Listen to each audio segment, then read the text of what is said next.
Put God first. Put God first in everything you do. Everything that you think you see in me, everything that I've accomplished, everything that you think I have, and I have a few things, everything that I have is by the grace of God. Understand that. It's a gift. 40 years ago, March 27th, 1975, it was 40 years ago, just this past March, I was flunking out of college. I had a 1.7 grade point average. I hope none of you can relate. I had a 1.7 grade point average. I was sitting in my mother's beauty shop. They still call it beauty shops now? What they call it now? Yeah, I'll sit in the beauty parlor. I was sitting in my mother's beauty parlor, and I'm looking in the mirror, and I see behind me this woman under the dryer. And every time she looked up, every time I looked up, she was looking at me, just looking me in the eye. And I didn't know who she was, and I said, she said, somebody give me a pen, give me a pencil, I have a prophecy. March 27, 1975, she said, boy, you are going to travel the world and speak to millions of people. Now, mind you, I was flunked out of college. I'm thinking about joining the Army. I didn't know what I was going to do, and she's telling me I'm going to travel the world and speak to millions of people. Well, I have traveled the world, and I have spoke to millions of people. But that's not the most important thing, the success that I had. The most important thing is that what she taught me and what she told me that day has stayed with me since. I've been protected. I've been directed. I've been corrected. I've kept God in my life, and it's kept me humble. I didn't always stick with him, but he always stuck with me. So stick with him in everything you do. If you think you want to do what you think I've done, then do what I've done and stick with God. Number 2, fail big. That's right. Fail big. Today's the beginning of the rest of your life, and it can be very frightening. It's a new world out there. It's a mean world out there, and you only live once. So do what you feel passionate about. Take chances professionally. Don't be afraid to fail. There's an old IQ test, was 9 dots, and you had to draw 5 lines with a pencil within these 9 dots without lifting the pencil. The only way to do it was to go outside the box. So don't be afraid to go outside the box. Don't be afraid to think outside the box. Don't be afraid to fail big, to dream big. But remember, dreams without goals are just dreams, and they ultimately fuel disappointment.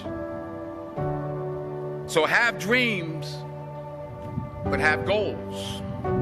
Life goals, yearly goals, monthly goals, daily goals. I try to give myself a goal every day. Sometimes it's just to not curse somebody out.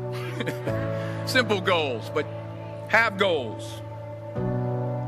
And understand that to achieve these goals, you must apply discipline and consistency.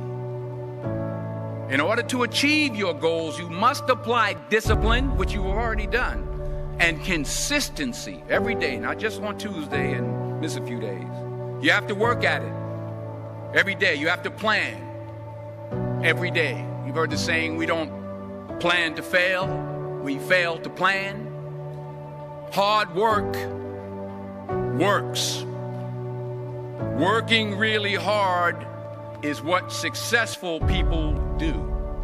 And in this text, tweet, twerk world that you've grown up in, remember, just because you're doing a lot more doesn't mean you're getting a lot more done. Remember that. Just because you're doing a lot more doesn't mean you're getting a lot more done. Don't confuse movement with progress. My mother told me, she said, yeah, because you can run in place all the time and never get anywhere. So continue to strive, continue to have goals, continue to progress. Number 3, you'll never see a U-Haul behind a hearse. I'll say it again. You'll never see a U-Haul behind a hearse. I don't care how much money you make, you can't take it with you. And it's not how much you have. It's what you do with what you have. We all have different talents. Some of you will be doctors, some lawyers, some scientists, some educators, some nurses, some teachers. Yeah, okay. Some preachers. The most selfish thing you can do in this world is help someone else. Why is it selfish? Because the gratification, the goodness that comes to you, the good feeling that I get from helping others, nothing's better than that. Not jewelry, not big house I have, not the cars, but it's the joy. That's where the joy is, in helping others. That's where the success is. Finally, I pray that you put your slippers way under the bed tonight, so that when you wake up in the morning, you have to get on your knees to reach them. And while you're down there, say thank you for grace. Thank you for mercy. Thank you for understanding. Thank you for wisdom. Thank you for parents. Thank you for love. Thank you for kindness. Thank you for humility. Thank you for peace. Thank you for prosperity. Say thank you in advance for what's already yours. That's how I live my life. That's why I am. One of the reasons why I am today. Say thank you in advance for what is already yours. True desire in the heart for anything good is God's proof to you, sent beforehand to indicate that it's yours already. I'll say it again. True desire in the heart, that itch that you have, whatever it is you want to do, that thing that you want to do to help others and to grow and to make money, that desire, that itch, that's God's proof to you, sent beforehand already to indicate that it's yours. And anything you want good, you can have. So claim it. Work hard to get it.